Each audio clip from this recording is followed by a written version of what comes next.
senang sekali saya Sherina bisa kembali menemenin sahabat-sahabat senja semuanya di Bilik Senja PG PAUD IKIP Siliwangi. Mungkin kalau misalnya sahabat senja sudah melihat ya, jangan lupa komen, like, sama subscribe ya YouTube channel kita. Nah, setiap minggunya kita akan kedatangan dosen-dosen PG PAUD IKIP Siliwangi untuk bisa lebih dekat nih sama sahabat-sahabat senja yang mungkin sekarang lagi pilih-pilih kira-kira mau masuk prodi mana.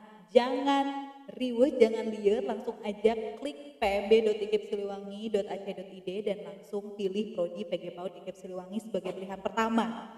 Karena saya iklan dulu kali ya, promosi dulu karena kami PMB untuk IKIP Siliwangi sedang berlangsung. Jadi untuk teman-teman atau sahabat-sahabat senja semua yang ingin bergabung bersama PG PAUD IKIP Siliwangi, langsung aja kepoin linknya dan langsung klik daftar ya.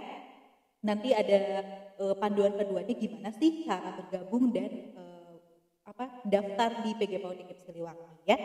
Baik, hari ini dosen yang akan menemani saya ini kayaknya udah pada tidak asing lagi deh muka-mukanya. Jadi kalau main ke prodi tuh udah pasti nanyanya ibu ini lagi ya. Mudah-mudahan ini jadi ajang silaturahmi kita ya. Ada Bu Riri. Halo. Dan juga ada Bu Rita. Hai, Assalamualaikum. Seru pisan ini Pak ya. Nah, paradigma guru PAUD yang sering didengar atau sering ditemukan tuh, kalau misalkan saya juga dulu pernah ngajar anak-anak usia dini juga, kayak ngajar apa? Ngajar di PAUD, seneng ya nyanyi-nyanyi, nari-nari gitu. Ya, belum tahu aja mereka. Nah, ini sekarang kita akan kupas tuntas kira-kira gimana sih tanggapan Bu Rita sama Bu Ririn terkait dengan paradigma atau stereotip yang ada di masyarakat. Mudah-mudahan dari podcast ini kita bisa meluruskan nih kayak hal-hal yang udah out of track, jadi orang-orang jadi oh ternyata seenggaknya lebih respect ya nggak sih, merasa ya lebih respect karena kan kebanyakan gampang jadi guru PAUD mah gitu. Nah ini gimana nih? Oke, jadi guru PAUD itu dibilang gampang, mudah, nggak juga ya, karena kan ada hal-hal yang memang harus kita pertanggungjawabkan sebagai guru PAUD gitu. Dan yang jelas, kalau menyenangkan ya, jadi guru PAUD itu menyenangkan dan membahagiakan ya. Saya sudah pernah menjadi guru PAUD dan jadi guru PAUD itu luar biasa. Karena jadi guru PAUD itu apa yang ada di diri kita itu bisa muncul justru ya potensi-potensi yang ada di diri kita.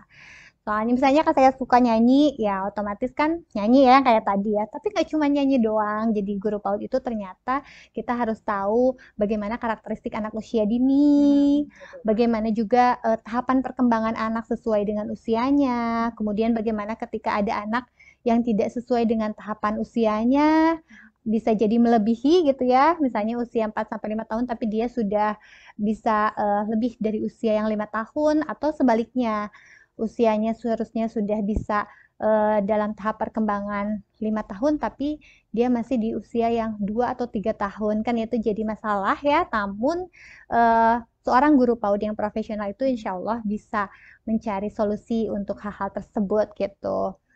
Dan tentu saja tantangan yang saat ini nih kita hadapi di abad 21 ini, seorang guru PAUD itu harus melek teknologi. Karena bisa jadi guru-guru PAUD itu harus bisa, bukan bisa jadi, itu udah pasti ya. Sekarang kan kita menghadapi pandemi, otomatis pembelajaran secara daring itu harus bisa disiasati oleh guru PAUD. Selain itu juga ke depan pastinya daring ini nggak akan terpisahkan juga, akan ada blended learning. Jadi ya harus mampu terdepan lah ya. Apalagi PAUD ini adalah pondasi untuk pendidikan anak usia dini ya, Bu Ririn ya. Bu Rita, kalau Bu Rita kan emang maksudnya pengalaman untuk kuliahnya kan ngajar dulu nih. Kalau saya malah enggak. Jadi ketika lulus SMA saya langsung kuliah. Terus kebetulan langsung milihnya itu jurusan PG PAUD walaupun ada alasan tertentunya.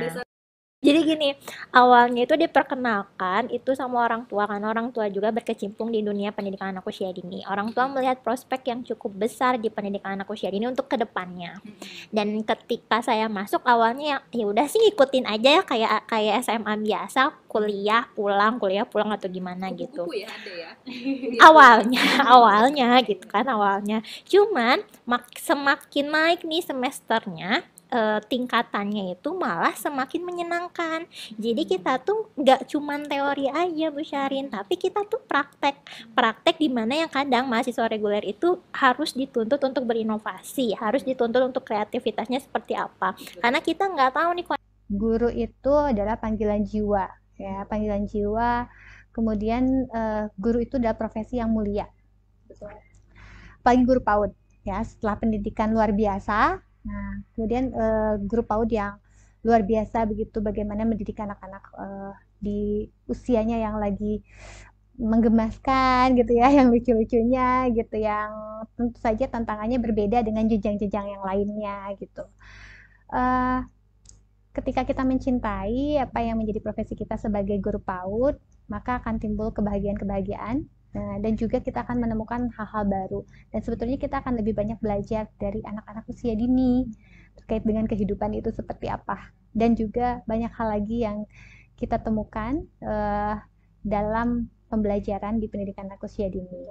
Jadi nggak usah ragu-ragu untuk masuk ke PG PAUD IKIP Siliwangi. Bersama kami nanti kita sama-sama sharing bareng.